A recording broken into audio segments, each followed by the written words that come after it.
Okay, I believe we are recording.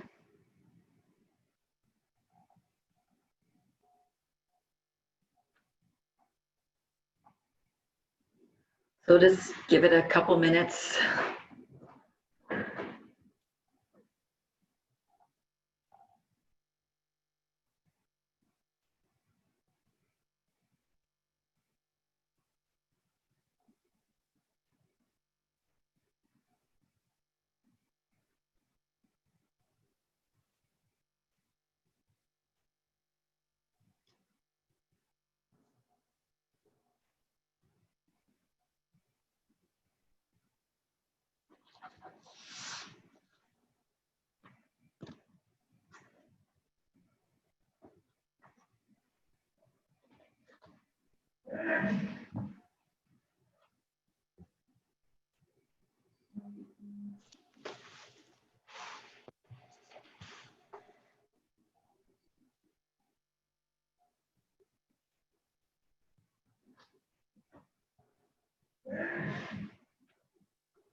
Hi, everyone. I see that people are starting to come in. Thank you for joining today's webinar sponsored by the Hemp Industry Association and Beneficial Blends.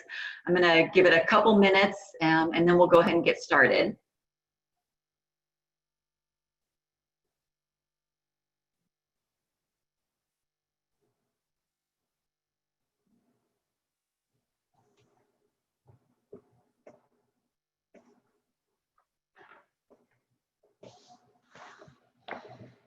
Also going to please ask that everybody mute their phones or computers.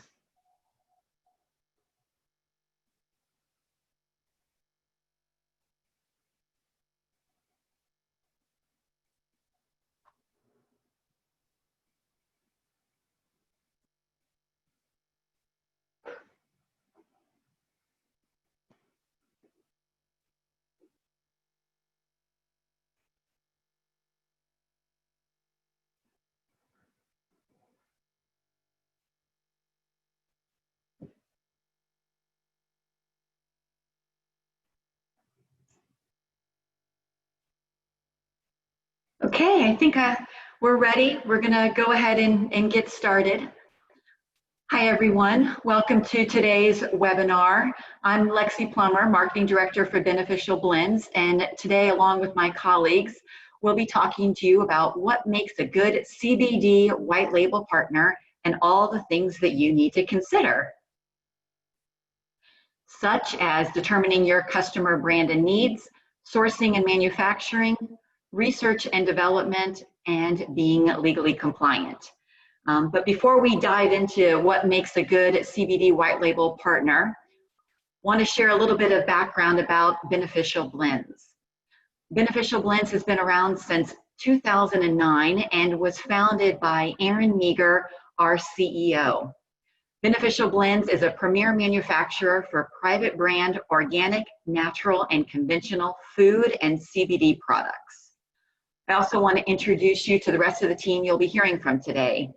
Troy Hall, who leads our business development and sales, James Wolcombe-Clark, who heads our quality, Saphir Moisden, who runs R&D, and Lauren Graham, our legal counsel.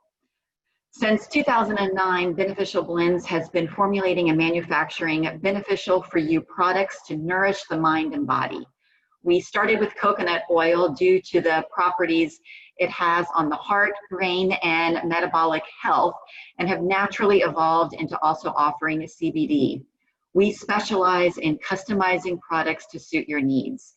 We understand the importance of supply chain consistency, efficiency, and food safety, and we're going to share our insights with you today. We also believe in innovation. Being oil experts and knowing that oil is a natural carrier for CBD led us to create Nanolite, water-soluble CBD.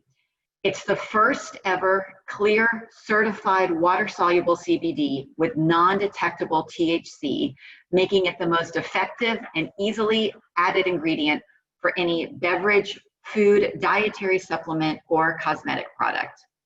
The CBD emulsion was developed by a global team of leading PhDs, and it was made in our certified facility, resulting in fast and complete absorption, high bioavailability, water compatibility, long-term product stability, and best of all, its clear, transparent color and great taste.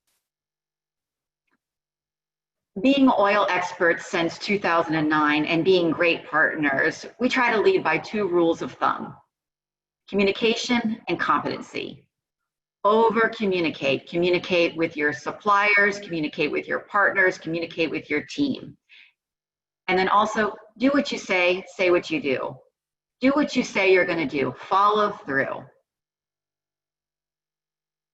We also allow our 4-point diamond approach to guide our best practices. It's really what sets us apart from everyone else.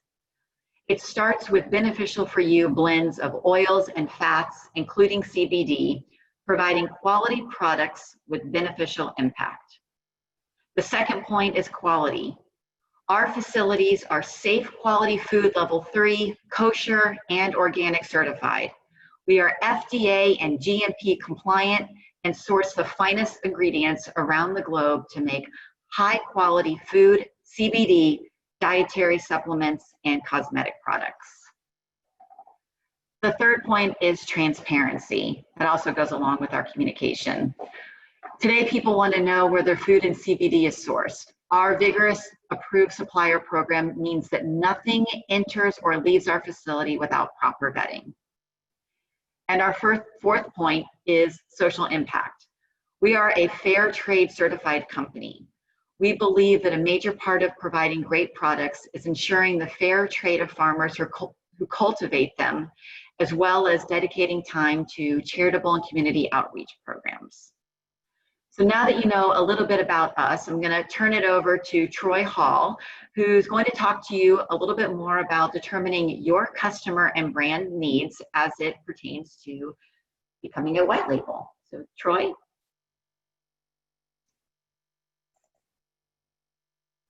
Sorry, Troy, hold on. Troy, you're on mute. You're on mute. Thank you, Lexi. Tough shoes to follow. I can't even unmute properly. But thank you for the opportunity. And yes, I'm Troy Hall. I'm with our business development team and excited to be part of this. Part of my objective is to talk to you about determining your brand needs and delivery methods. The first slide I find really interesting and it's somewhat enjoyable. As you can see on this slide, you'll see a lot of different types of products, whether it's delivery, whether it's topical, ingestible, or potentially even a product that isn't or doesn't contain CBD. The CBD marketplace is cluttered and confusing, as you can see just on this slide. Let's go to the next slide. You know, we call this a cry for clarity. I kind of laugh at this, you know, as some research has been done, when we look at the space and we say, okay, who's familiar with CBD? 15% of the population are actually or claim to be very familiar with CBD. I work in the space and I'm learning every day. Who's fairly familiar? It's 12%. It's still very limited. Somewhat familiar is 20%. I've heard of CBD, but I know nothing is only 16%. 38% of the people that were asked in this survey didn't know what CBD was, not familiar with CBD in any way, shape, or form. So then in the survey, they asked a follow-up question for those that do use CBD. What type of CBD do you use? And this one was interesting for me because I find that this is probably even overstated, but they claim isolate. 37% claim they were using isolate in their, or as a consumer.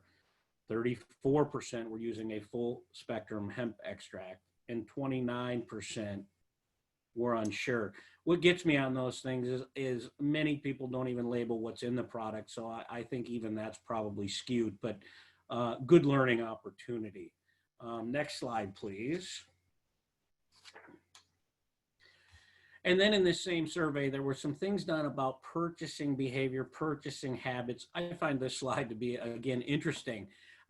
Most people today, 32% are buying online, or at a specialty shop, 25%. Now that accounts to 50%, 57% of everyone who is buying is either online or a specialty shop. As you can see, it declines from there, direct from manufacturer at 14, at a head shop at 14, and then it progresses downward. And we feel that long-term, as the FDA gets involved in this industry and potentially regulates, we're going to see those numbers change drastically, and you're going to see more of pharmacy and drug and grocery probably skew further up, or even pet, as pet is becoming a major part of the CBD space. Next slide. This one's kind of fun. How do you determine your customer or your brand needs? We put this one together because it shows a lot of different ways in which people are taking CBD, whether it's through a vape or inhaling CBD flower, to gummies, to tinctures. Tinctures, as you'll see in a moment, are still your number one area for use of CBD products. And then we've got your beverages, again, as a topical. We've got a couple of slides on here for pet. Again, pet is how I got into the space. And then you've got topicals and sprays.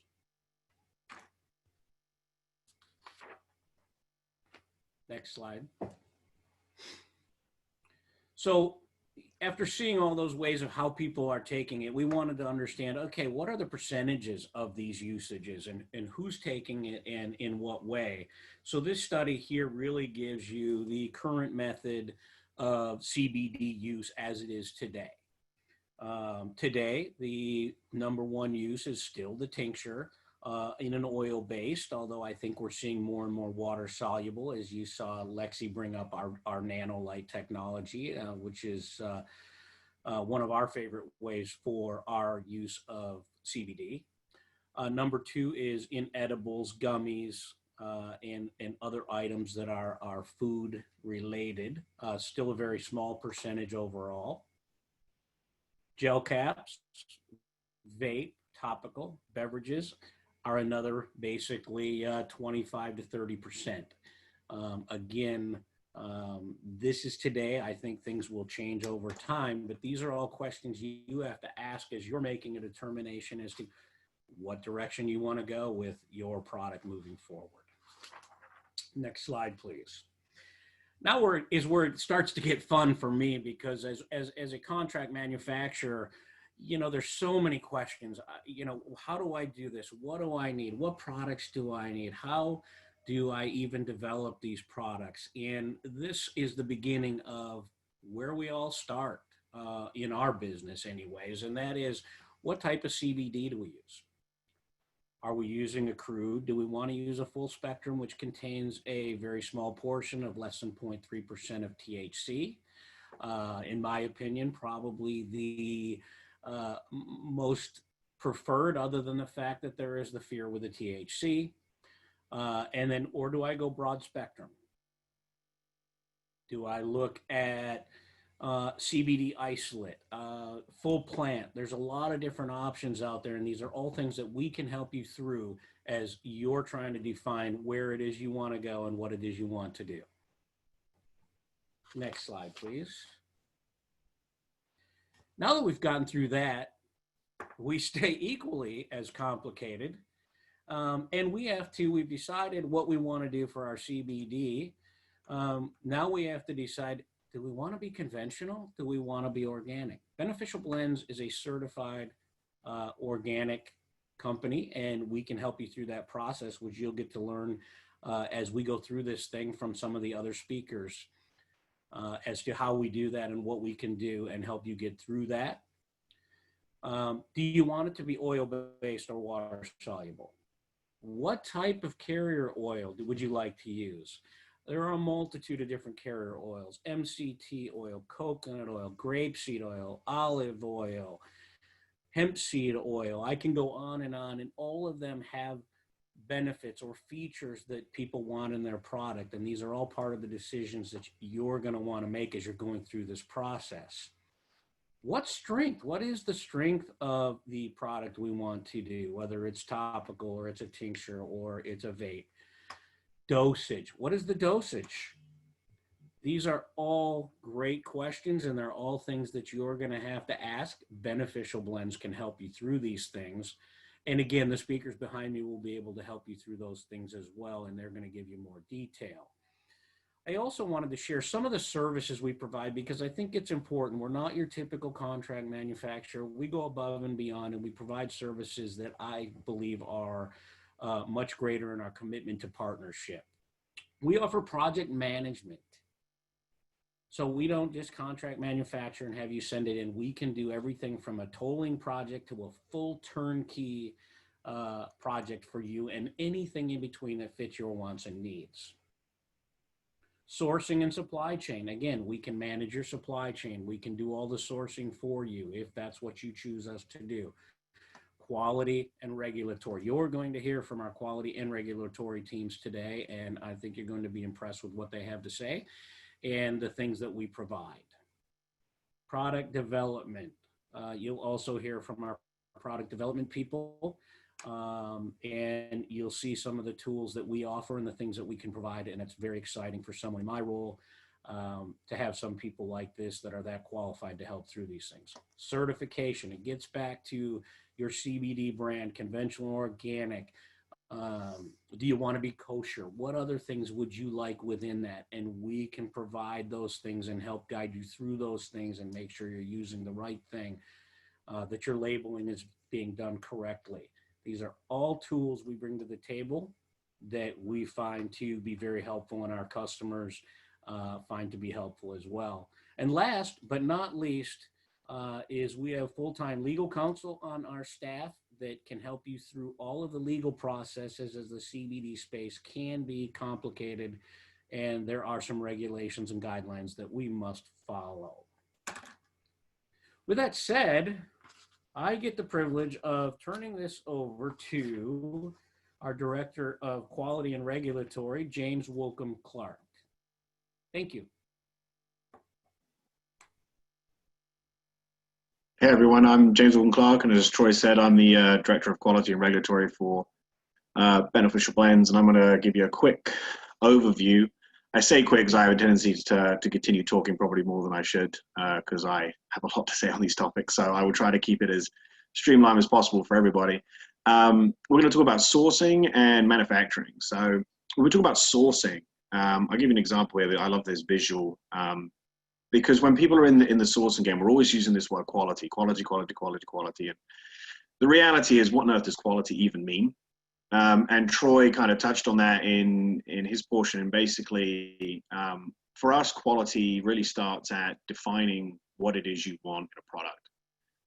And if you can see here, this is some oil that we have actually sourced. We had this oil in-house, and we were looking at different sources, and we're trying to source particular oil for a customer, and we found that this one sourcing opportunity for us, which was suggested by the company we were trying to manufacture for, when we kind of went through and looked at the product, we found that this was not within the domain of what they were looking for. This what you're seeing here is actually residual plant extract within the oil itself, which once it was blended with other ingredients, flavors, carrier oils, you see this dropout, which is clearly, you wouldn't want to see this in a tincture or a bottle, a product that you're purchasing at the store. So what the problem really came down to was, in terms of we want to source quality ingredients, is you end up with really coming back to what are you looking for in your product. If you're looking for a product that kind of has more of a whole plant look to it, this might be something you're going for, because these we identified as just extra plant extract materials that hadn't been removed from the refining process. However, that presents us with a major problem in the CBD space. And if we go to the next slide, you'll see what's in a name. We in this industry at the moment, because it is a relatively, and when I say relatively, I mean compared to, say, the food industry or the drug industry, it's not a well-regulated industry. States all have different rules. There is no FDA regulation for this at the moment, except for the fact that CBD is not approved by the FDA.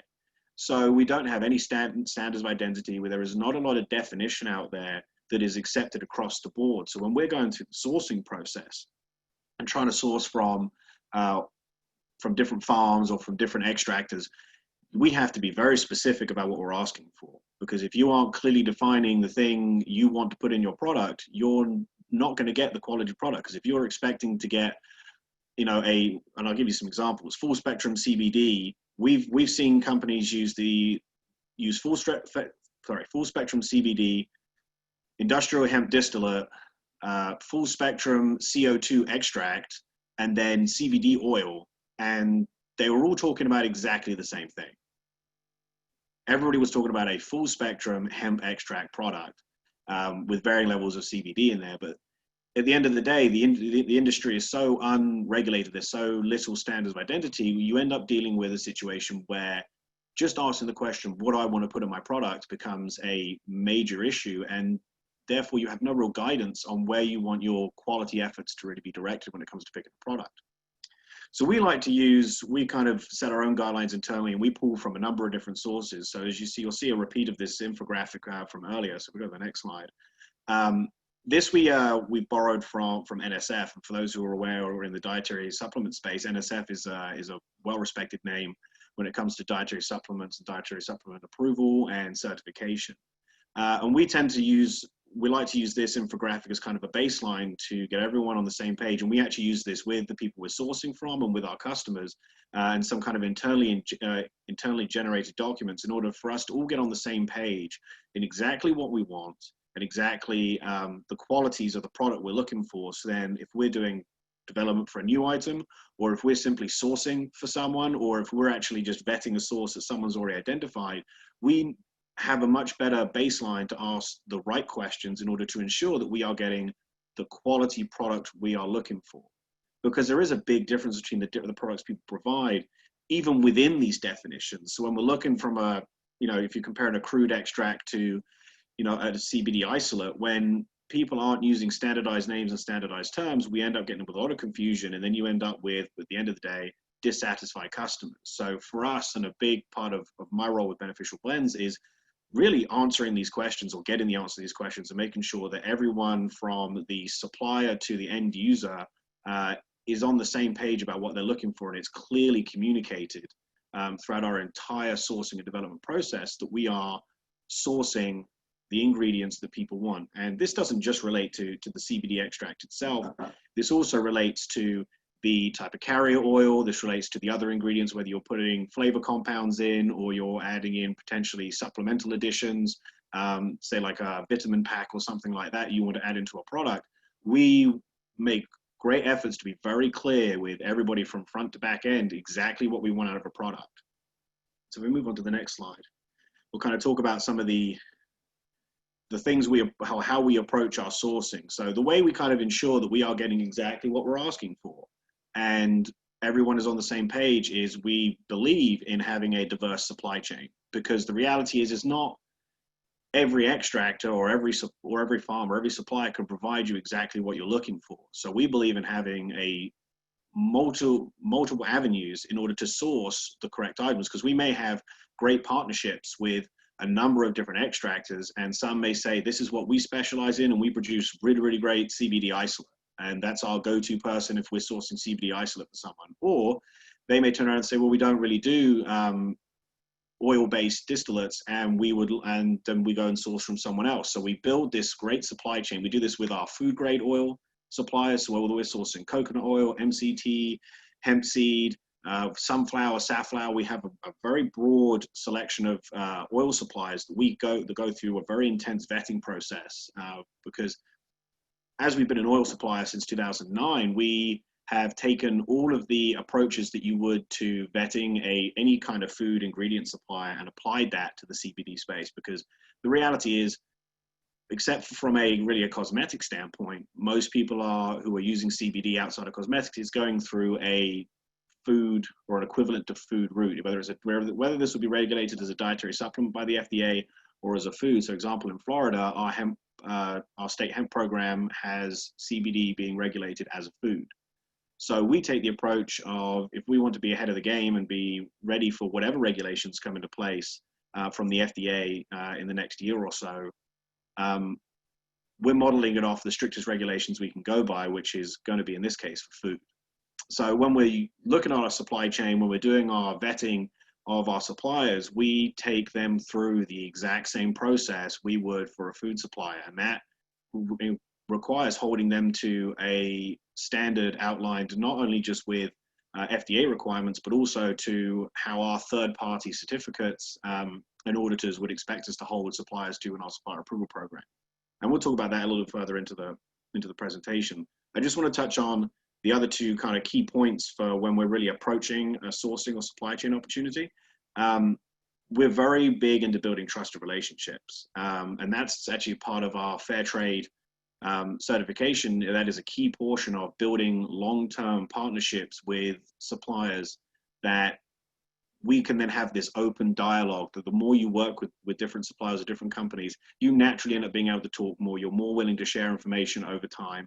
And we comes back to that key idea of quality is, what is it you're looking for and what do you want? And the better communication and the better relationship you have, you can turn around to a supplier and say, this is what I'm looking for. And they're more than likely going to be more willing to provide that to you. There are a lot of suppliers that will say, yeah, we can do that. And really, you're not quite sure. And then maybe just there trying to get a bit of a sale out of it, because saying, oh, we can do this, we can provide this, we can give that, give this, and all that. And they promise you the world. And then when it comes down to it and you're looking at a certificate of analysis for a product and you're going, this isn't what I asked for. So building those trusted relationships and really having that time in the CBD sourcing space and with the food industry as well, we get a really good feel for getting the right information and getting accurate information, so that when we're manufacturing products or we're working on blends or doing R&D, we know what we're bringing in and we know what we're going to be able to make, and then we know what we can then deliver to the end customer. We'll go to the next slide. So we definitely believe, as much as we have respect for the FDA and we're following the FDA like hawks looking for regulation and kind of the direction where the industry is going, we also 100% take the approach that FDA rules and regulations are a floor, not a ceiling. So they are the baseline in which we build all of our programs out from, especially with CBD not really being federally regulated. We took the approach of, we are going to hold CBD to the same standard that you would hold any other food product. So that involves everything involved that came along with the Food Safety Modernization Act. It all to do with supplier approval. And a big thing to talk about supplier approval, for those who aren't aware, supplier approval was, as part of the Food Safety Modernization Act, was moved into being a key component of your food safety plan. Specifically, if you want to look into hazard analysis and risk-based preventative controls, I believe that's 21 CFR 117, you will see that supplier approval is one of the 4 key preventative controls to making a food safety plan. So we take that approach when it comes to sourcing CBD, that in terms of food safety and then food quality, supplier approval is one of our big opportunities to guarantee that we are getting in the right thing, and then what we are getting in is safe to consume, has been handled by people who are trusted. One of the ways we really kind of beef that up is by our adherence to global food safety initiatives. So we take the GFSI standards, specifically we adhere to SQF, and we are a level 3 facility. We take the GFSI standard and apply that approach to products, to our sourcing for CBD, to our handling of all CBD items. So everything that comes through our facility finds its way straight through our complete food safety and quality management system.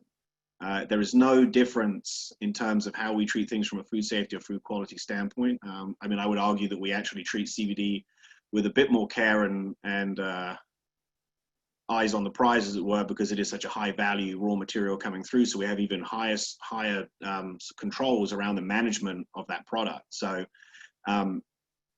that to us is a key portion of not just our sourcing, because how we vet suppliers through our sourcing, especially with GFSI compliance, is very rigorous. We are looking to hold CBD suppliers to GFSI standards. And if that's not possible, we have an internal vetting process where we are requesting documentation and evidence, certificates of analysis, the whole whole gamut of information from a supplier in order to verify that what they're providing is what they say they're going to provide, and then also that we know that it's been handled and managed in a way that you would expect. You know, if you were to give a product to a family member, or for a lot of people who treat their pets like family members, if you were to give an end product to one of your pets, you would want that product from start to finish to be handled in an appropriate manner. And that's how we approach sourcing, because there are many people within Beneficial Blends who are people who rely on CBD products for a variety of things. So when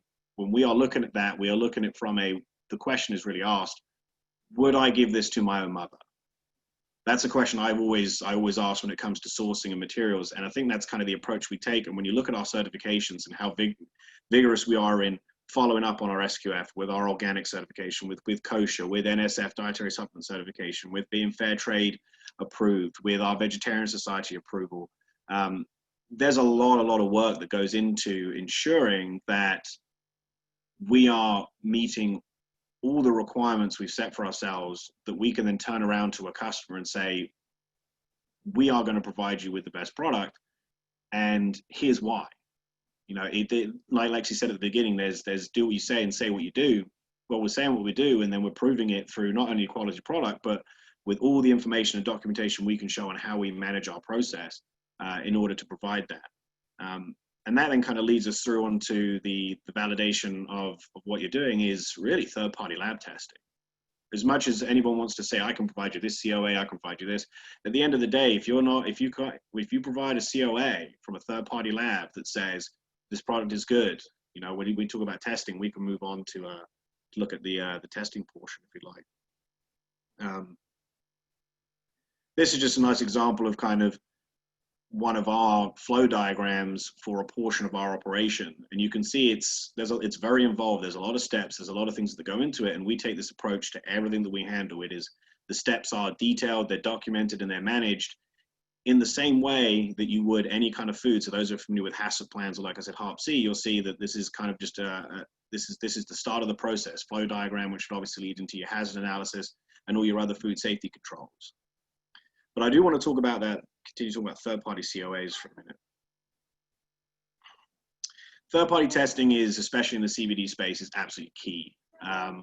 There are 4 major things that really people kind of really should be wary of when you're looking at CBD sources, and being able to provide from a certificate of analysis to guarantee an assurance that this product is safe to consume. And we can first talk about THC. THC, from a legal standpoint, above that 0.3%, you're potentially handling a Schedule 1 drug and providing Schedule 1 drugs to the public. And clearly that's something everybody wants to avoid doing. So having validation that the THC in your product is within legal levels is extremely important. When we're talking about the other 3, these are things that are clearly not good for food safety or for people safety. And like I said, we treat CBD as a food. We hold it to the same standards we hold food. So when you're looking at heavy metals, pesticides, and solvents, abundance or even small overage amounts of any of these items can cause major problems for your end consumer. And that not only leads you, causes harm to people and puts the name of your product in the dirt, it also leaves you open to a number of potential legal issues down the line if you are not showing that you can provide safe, quality products. And we believe very, very strongly that providing third-party kind of independent analysis of our products and openly providing those to anybody who asks. And that's why we have an online portal as well. So when you purchase a product from us, you can view those COAs, and then if anybody who we are providing for, so people who we co-pack for or do white labeling for, we have a rigorous testing protocol in place to ensure that everybody involved or who requires them has the COAs in an appropriate time frame before we even release product to market. We take a positive release approach to it, so we will even hold on to product until we've got COAs back. We're not here to rush product out the door when we don't know it's safe yet. Next slide, Lexi. So this kind of leads us into our R&D department, because a lot of our sourcing and vetting leads us to be able to have quality ingredients to develop quality products. So I will leave you with Safim Wazuddin, our R&D manager, and he can take you through some of our R&D processes. I also just want to remind everybody to please mute your phones and computers. Go ahead, Saphir. Thank you, James and Lexi. So coming to R&D, I wanted to ask a question. We're all familiar with respiratory system, central nervous system, but do you know, have you familiar with endocannabinoidal system in our body? Well, endocannabinoidal system is responsible for regulating pain, appetite, sensations, inflammations, mood swings, energy. These are some of the things, there are many more that you can see on the list that endocannabinoidal system regulates. CBD, it has been known, that interacts with endocannabinoidal system to help regulate and rebalance this system. Everyone's endocannabinoidal system is a little bit different. The use that uses one user's and their own dosage assessment is necessary. So everybody has their own leveling out of how much CBD would be required. So that's where it comes to this slide that it says sweet spot. Everybody has their own sweet spot. So the users have to determine how much or how little of the CBD dosage would be enough or sufficient for them to overcome or to balance the things that are there trying to balance, bring to control like pain, manage some things like energy balance. Next slide, please. Now, in beneficial blends, we have the experts and we have the expertise and the know-hows to offer our customer formula customization. What do we mean by that? Well, we have the capability of having our customers, formulate and choose whether would they like the base to be a nanolite or water soluble or oil base or powder or tablet. Similarly, we can have the customer be flexible on flavor choices. Would you like to have a fruit flavors, probiotics, terpenes, function, and other functionalities that would be relevant to their product or to the goals that they are trying to innovate. Next slide, please.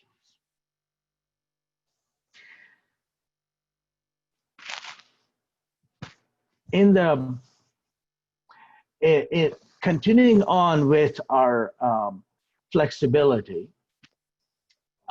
one of the things that we are very proud of is we have a vast background in oil. And with our background, we have chosen coconut oil to lead all of our CBD products. Why? Well, coconut oil has one of the highest amount of medium chain triglyceride. We call it MCT. Triglycerides are fatty acids. So MCT containing fatty acids that have a chain length of 6 to 12 carbon atoms. Why is it that important? Well, with a 6 to 12 carbon atoms, research has shown that provides the best stable emulsions. Also, given the short chain, the further researchers have done, and it shows that it breaks down in our system and gets absorbed very quickly.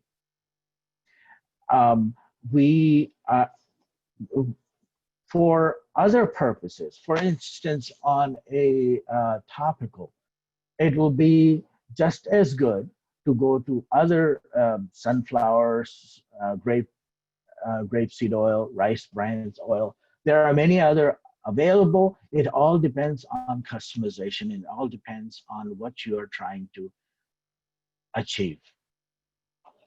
Next slide, please.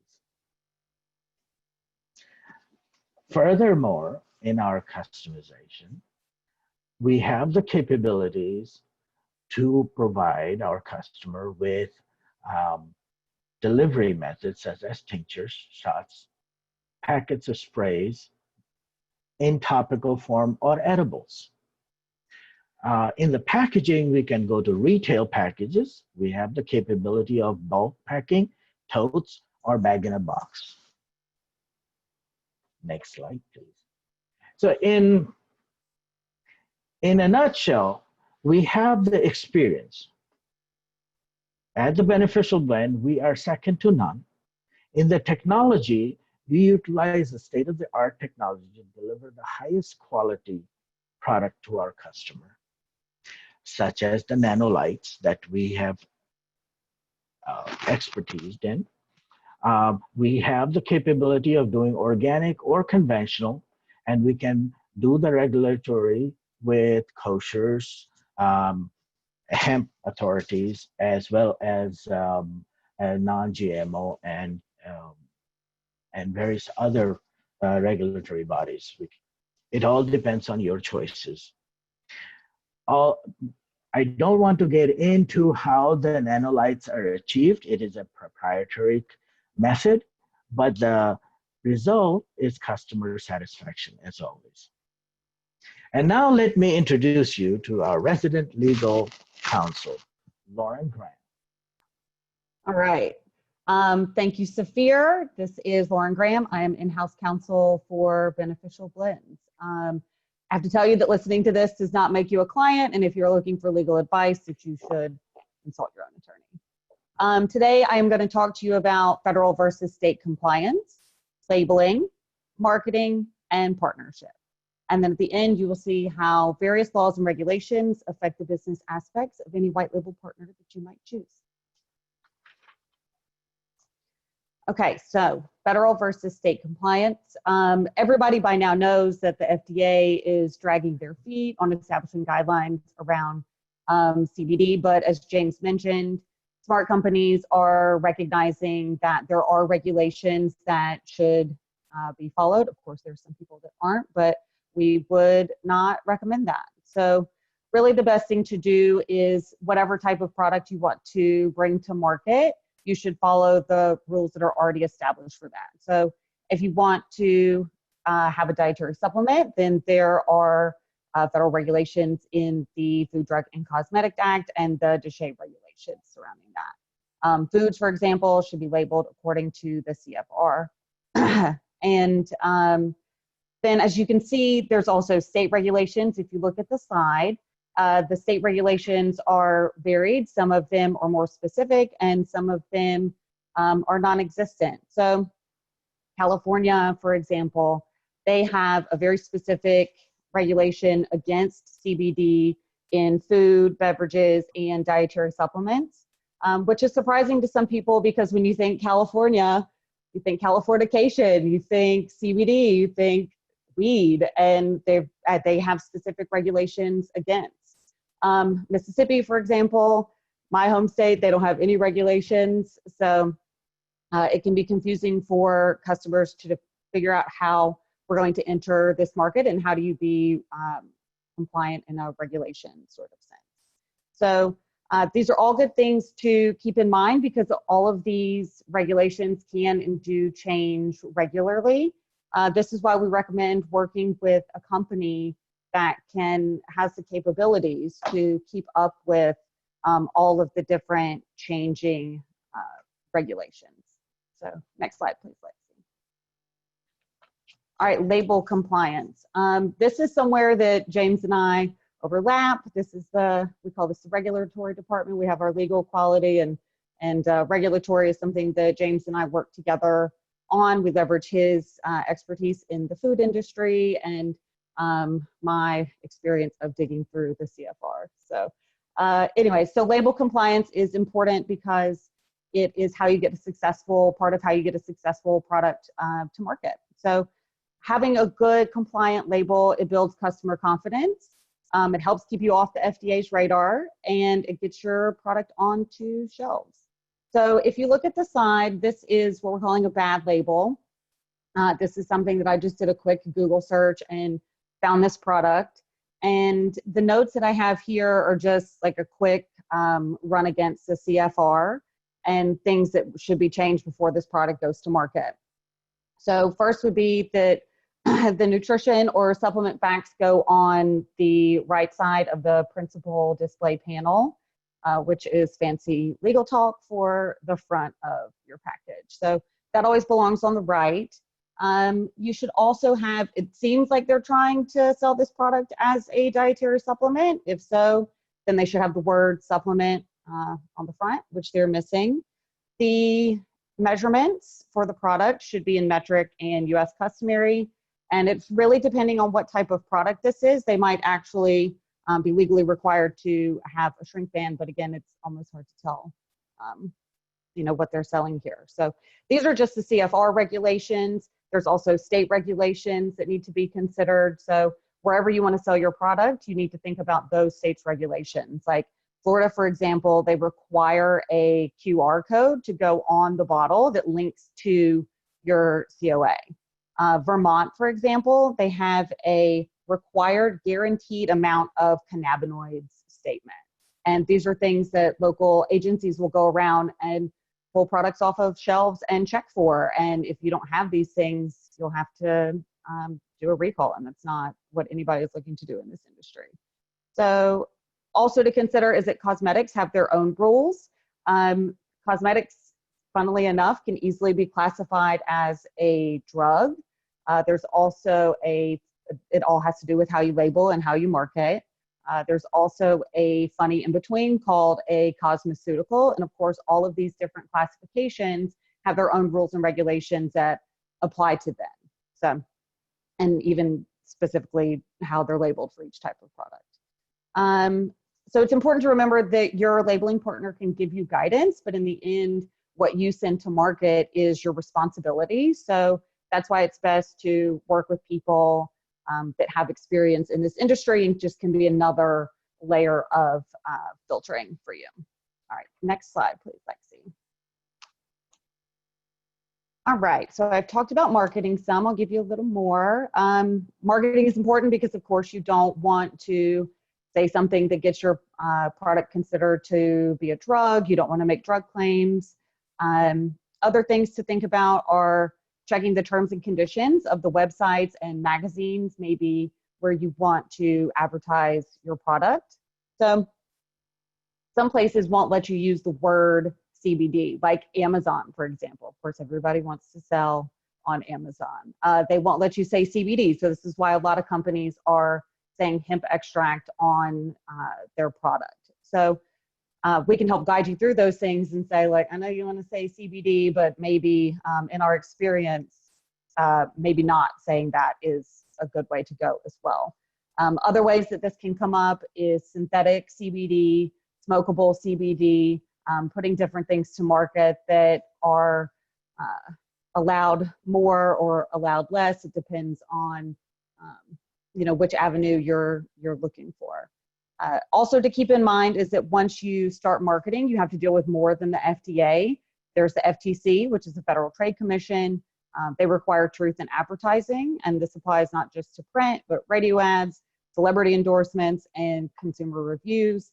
And then, of course, each state has or might have their own regulations around advertising. So next slide, please. So all of this to say, this is why who you partner with matters. So the hemp business is growing up. All the traditional models that have applied to every other business are applying and are going to apply to the CBD business. So it's good to work with people that understand all of those different traditional business models. Nobody wants FDA letters. Nobody wants FTC letters. Nobody wants class action suits or trademark suits against them. So those are important things to remember. Next slide, please. Oh, and that will bring us to our conclusion, and then I will do our wrap-up slide, which is it. All right, so to summarize everything, now that you've seen the multiple moving parts that go into making a white label operation and partnership work, we hope that you feel more knowledgeable about this big decision and choosing a business partner. So remember that the things to consider are your customers' needs, look for third-party certifications on quality, leverage outside expertise like R&D, and work with established companies who understand the complexities of compliance and can help you get to market faster. And that's it. We can go to our thank you slide. So I just want to say thank you from Beneficial Blends for letting us share our decades worth of experience in this industry. And thank you to the HIA for hosting us today. And I will open the floor to questions.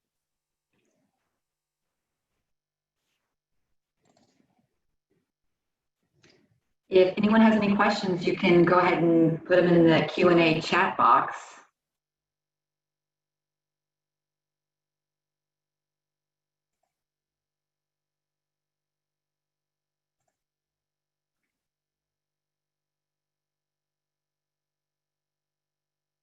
We're not seeing any questions.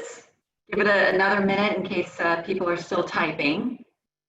But I guess that means we were so thorough with our presentation that we answered everybody's questions.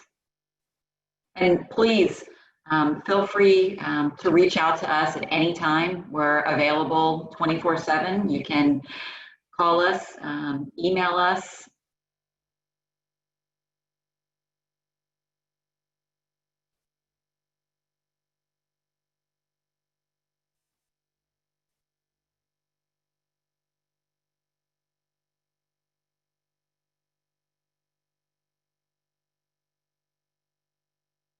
Okay, that's great. Well, again, I thank everybody for attending our webinar, and thank you again to the Hemp Industry Association for sponsoring and hosting us. Thanks, everybody. Have a great afternoon and weekend. Thank you.